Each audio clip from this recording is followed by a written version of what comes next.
భూమిపై జీవకోటికి సూర్యుడే ఆధారం. భూమికి వేడిని, వెలుగును అందించేది సూర్యుడు.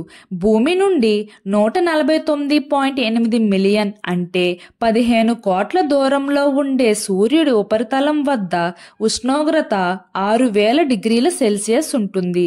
కానీ వెలుపలి వాతావరణం కరోనా వద్ద మాత్రం ఏకంగా 40 లక్షల డిగ్రీల సెల్సియస్ ఉంటుంది. ఇంతటి తీవ్రంగా ఉండడానికి గల కారణాలు ఏమిటో శాస్త్రవేత్తలు ఇప్పటి వరకు కనుక్కోలేకపోయారు. సూర్యునికి దగ్గరగా అధ్యయనం చేయాలంటే అత్యంత సాంకేతికత అవసరం. ఈ అసాధ్యమైన పని సాధించేందుకు నాసా పంపిన స్పేస్ క్రాఫ్ట్ పేరు పార్కర్ సోలార్ ప్రోబ్. 2018 ఆగస్టు 12న అమెరికా అంతరిక్ష పరిశోధనా సంస్థ నాసా ప్రయోగించిన పార్కర్ సోలార్ ప్రోబ్ వ్యోమనౌక సూర్యుని గుండెల్లోకి వెళ్లాలనే లక్ష్యంతో బయలుదేరింది. ఇది American scientist doctor Eugene Parker గారి పేరుతో నామకరణం చేయబడింది. ఆయనే సోలార్ విండ్ సిద్ధాంతాన్ని 1958లో కనుగొన్నారు. జీవించి ఉన్న వ్యక్తి పేరు పెట్టబడిన మొదటి నాసా మిషన్ ఇదే.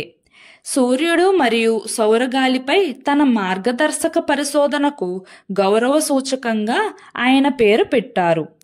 7 ఏళ్ల పాటు పనిచేసేలా ఈ వ్యోమనౌకను రూపొందించారు. ఈ మిషన్ ముఖ్య లక్ష్యం ఏమిటంటే సూర్యుని కరోనాలో ఉష్ణోగ్రతలు ఎందుకు ఎక్కువగా ఉంటున్నాయో తెలుసుకోవడానికి, భవిష్యత్తులో భూమిపై వచ్చే శక్తివంతమైన సౌర తుఫాన్ల ప్రభావాన్ని అంచనా వేసేందుకు, సూర్యుని మ్యాగ్నెటిక్ ఫీల్డ్ ఎలా ఏర్పడుతుంది, అది భూమిపై ఎలాంటి ప్రభావం చూపుతుందో తెలుసుకోవడం అనేవి ముఖ్య లక్ష్యాలు. సూర్యుని దగ్గర ఉష్ణోగ్రతలు 1400 డిగ్రీల సెల్సియస్కి పైగా ఉంటాయి. దాన్ని తట్టుకునేలా పార్కర్కు ప్రత్యేకంగా 11.43 సెంటీమీటర్ల మందం ఉండే కార్బన్ కాంపోజిట్ హీట్ షీల్డ్ను, స్మార్ట్ సెన్సర్లను మరియు కూలింగ్ వ్యవస్థలను ఏర్పాటు చేశారు. ఇది సౌర ప్యానెల్స్ ద్వారా విద్యుత్తు తీసుకుంటుంది. ఇది సూర్యుడి తీవ్ర ఉష్ణాన్ని తట్టుకుని అక్కడి నుండి విలువైన డేటాను భూమికి పంపుతుంది. భూమి నుండి బయలుదేరిన 3 ఏళ్ల తర్వాత పార్క్ సోలార్ ప్రోబ్ మొదటిసారి 2021 ఏప్రిల్ 23న సూర్యుని కరోనాలోకి ప్రవేశించింది. ఇప్పటి వరకు సూర్యుడికి చేరువగా 21 సార్లు వెళ్ళింది. కానీ 2024 డిసెంబర్ 24న మాత్రం అత్యంత దగ్గరగా వెళ్ళింది. మనకు అర్థమయ్యే విధంగా చెప్పాలంటే సూర్యుడికి భూమికి మధ్య దూరం 1 మీటర్ అని అనుకుంటే ఈ ప్రోబ్ సూర్యుడికి 4 సెంటీమీటర్ల దగ్గరగా వెళ్ళింది. సూర్యుడికి సమీపంగా వెళ్ళిన తరువాత ఈ వ్యోమనౌకతో సంబంధాలు నిలిచిపోతాయి.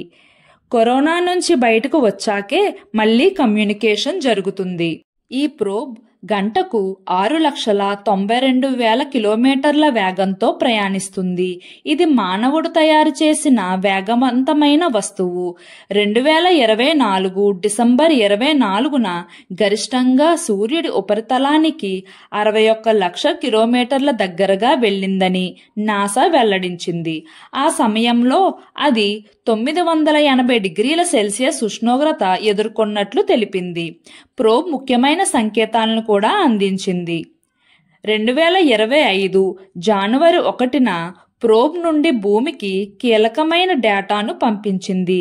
ఇది సూర్యుని కరోనాలో మ్యాగ్నెటిక్ ఫీల్డ్స్, ప్లాస్మా మోషన్, సౌర వాయువులపై బహుళ గణాంకాలు ఇచ్చింది. ఈ 2025లో ప్రోబ్ మరో 2 సార్లు వెళ్తుంది.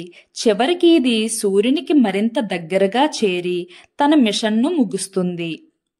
పార్కర్ సోలార్ ప్రోబ్ మిషన్ మానవ జ్ఞానానికి ఒక గర్వకారణం.